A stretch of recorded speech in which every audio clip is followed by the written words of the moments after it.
இன்னைக்கு இருக்கக்கூடிய அமைச்சர்கள்ல இரண்டே இரண்டு அமைச்சர்களுக்கு மட்டும்தான் அந்த பாராளுமன்ற உறுப்பினர் ராஜ்யசபா அதை இரண்டாவது முறையாக நீடிச்சிருக்கிறாங்க. பாருங்க, இரண்டே அமைச்சர்களுக்கு மட்டும்தான் திரும்ப அதை கொடுத்திருக்கிறாங்க.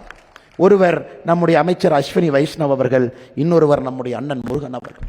இது என்னன்னாங்க ஐயா, ஒரு ஊக்கம் கொடுக்குது. இங்க எத்தனையோ இளைஞர்கள் சைட்ல நிப்பாங்க. ஒரு சின்ன குழந்தை இங்க இருக்கலாம். 2029 33% இடஒதுக்கீடு வந்து நடக்கக்கூடிய முதல் பாராளுமன்ற தேர்தல் 2029 வரும் பொழுது இங்க இருக்கவங்க யாரோ ஒருத்தர் எம்எல்ஏ எம்பி ஆகலாம்.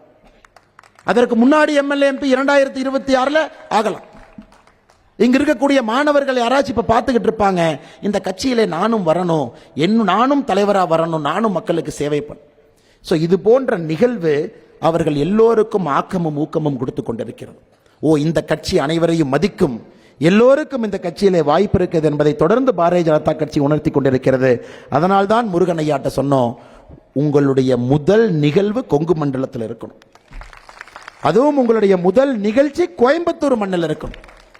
20ஆம் தேதி நாடாளுமன்ற உறுப்பினராக தேர்ந்தெடுக்கப்பட்ட பிறகும் கூட 22ஆம் தேதி கோயம்புத்தூர்ல இந்த நிகழ்ச்சிக்கு தான் தன்னுடைய முதல் நிகழ்ச்சியாக வர வேண்டும் என்பதற்காக வந்திருக்கக்கூடிய அண்ணன் முருகன் அவர்களுக்கு உங்கள் அனைவரின் சார்பாக, பாரதிய ஜனதா கட்சியின் சார்பாக நம்முடைய மனமார்ந்த வாழ்த்துக்களை, நன்றிகளை தெரிவித்து அவருடைய பணி இன்னும் சிறக்கட்டும். ஒரு தனி மனிதராக மத்திய அரசுக்கும் மாநில அரசுக்கும் போராடி கொண்டிருக்கின்றார். எவ்வளவு போய் பேசுறாங்க பாரு. அது வானதி அக்கா எப்படித்தான் சட்டமன்றத்தில் இந்த குரூப்பை எல்லாம் சமாளிக்கிறாங்களோ, இன்னைக்கு வானதி அக்காவை சமாளிக்க முடியலன்னு தமிழ்நாட்டினுடைய முதலமைச்சர் ஸ்டாலின் அவர்கள் கிளம்பி வந்திருக்காரு பதில் சொல்ற. பாருங்க, அவருடைய அப்பா என்ன கேட்டாரு, பாரதிய ஜனதா கட்சி எங்க இருக்குன்னு கலைஞர் ஐயா கேட்டார். பாரதிய ஜனதா கட்சி எங்க இருக்கு, இங்க இருக்கா அங்க இருக்கான். இன்னைக்கு பாரதிய ஜனதா கட்சியினுடைய எங்களுடைய எம்எல்ஏவனுடைய கேள்வியை சமாளிக்க ஒரு முதலமைச்சர் சட்டப்பேரவைக்கு வந்து நேற்று அவர் கேட்ட கேள்விக்கு இன்னைக்கு பதில் சொல்ல வேண்டிய நிலைமை உங்களுக்கு இருக்கு. அதாங்க ஐயா பாரதிய ஜனதா கட்சி. எம்எல்ஏ ஆபீஸ் திறக்கவே மாட்டாங்க.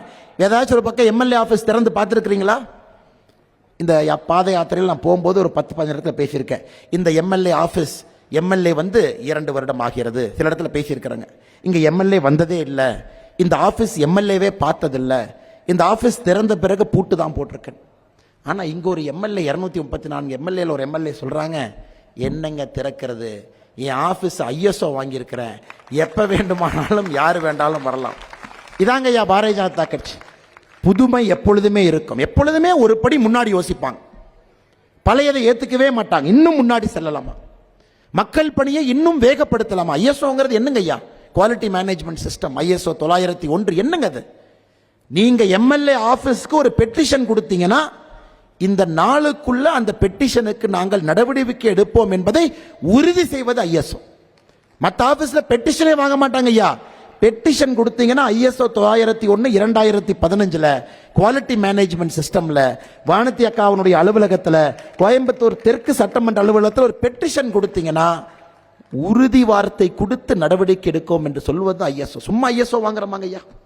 இன்னைக்கு அது ஒரு இலக்கணமாக, மற்ற எம்எல்ஏக்கெல்லாம் இலக்கணமாக இன்னைக்கு நம்முடைய கோயம்புத்தூர் தெற்கு தொகுதியினுடைய எம்எல்ஏ அக்கா வானதி ஸ்ரீனிவாசன் அவர்கள் தமிழகத்தில், ஐயா ஒரு பானை சோறுக்கு ஒரு சோறு பதம் பாங்க, ஒரு சோறு எடுத்து பதம் பார்த்தா ஒரு பானை சோறுக்கு பதம். 2026 234 எம்எல்ஏக்களுக்கு ஒரு சோறு பதமாக இருக்கக்கூடிய அக்கா வானதி ஸ்ரீனிவாசன் அவர்களுக்கு நன்றி கலந்த என்னுடைய வாழ்த்துக்களை, வணக்கங்களை தெரிவித்து, மற்றும் ஒரு எம்எல்ஏ அம்மா சரஸ்வதி அவங்க, அம்மாவுக்கு வந்து 75 வயசு தாண்டிட்டாங்க. எங்கேயாச்சும் அம்மா கூட போனீங்கன்னா யாரையாச்சும் பார்த்தாங்கன்னா ஸ்டெத்தஸ்கோப் எடுத்துருவாங்க கையில்.